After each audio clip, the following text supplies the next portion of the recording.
প্রচণ্ড গরমে আমরাই কাহিল, আমরা তো তাও এসিতে থাকার অবস্থা আছে, কিন্তু ঘোড়া, কলকাতা পুলিশের ঘোড়ার জন্য এবার এসি ঘর।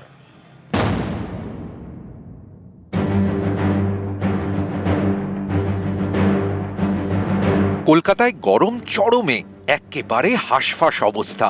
অফিসে এসি, বাড়িতেও এসি, এবার কলকাতা পুলিশের আস্তাবলেও এসি।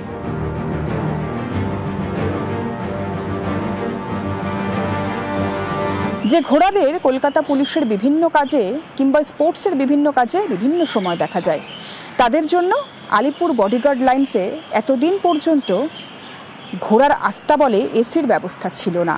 কিন্তু এবার আলিপুর বডিগার্ড লাইনে থাকা 29টি ঘোড়া বাহিনীর সদস্যের জন্য তৈরি করা হলো নতুন এসি আস্তাবল। আলিপুর বডিগার্ড লাইন্সের আস্তাবল, লালবাজারের মাউন্টেড পুলিশের 29টি ঘোড়ার ঠিকানা। এখানেই বসেছে এসি।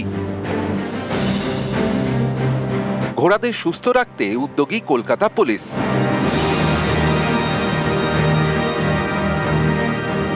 উর্দিধারীদের বিশেষ বাহিনী মাউন্টেড পুলিশ বা ঘোড়সওয়ার পুলিশ। ভারতের প্রাচীনতম মাউন্টেড পুলিশ বাহিনী কলকাতা পুলিশে। ঘোড়ায় চড়ে টহল দেয় পুলিশ, বিভিন্ন জায়গায় ভিড় নিয়ন্ত্রণ করে, ট্রাফিকও সামাল দেয়।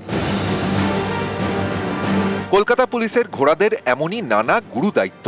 এবছরের গরমের মধ্যে আলিপুর বডিগার্ড লাইন্সের 8টি ঘোড়া অসুস্থ হয়ে পড়ে।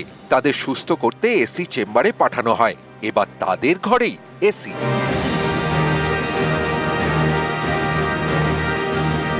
কলকাতার যে এনভায়রনমেন্ট, বিশেষ করে সামার সিজনে, গরমকালে এনভায়রনমেন্টাল টেম্পারেচার এত বেশি হয়ে যায়, এদের শরীরের তাপমাত্রাও এনভায়রনমেন্টাল টেম্পারেচারের সঙ্গে বাড়তে থাকে, যার ফলে ওভারঅল ঘোড়ার যে কাজ করার যে এবিলিটি, সেটা আমরা গরমকালের সময় অনেক ঘোড়ার ক্ষেত্রেই দেখি যে কমে যাচ্ছে। তাদেরকে যদি ইমিডিয়েট আমরা অন্তত আধ ঘন্টা 1 ঘন্টার জন্য পিরিয়ডিক্যালি এসি ঘরে রাখতে পারি, তাতে ফলে ঘোড়ার যে পারফরমেন্স এবিলিটি বেটার হচ্ছে।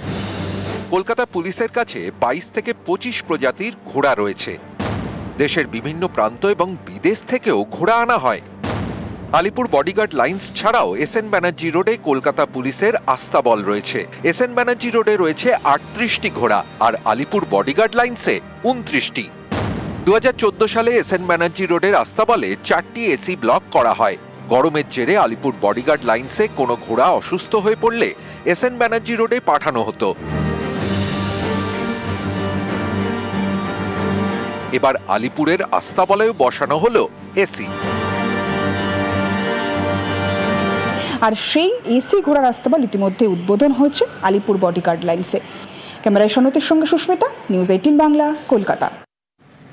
এবার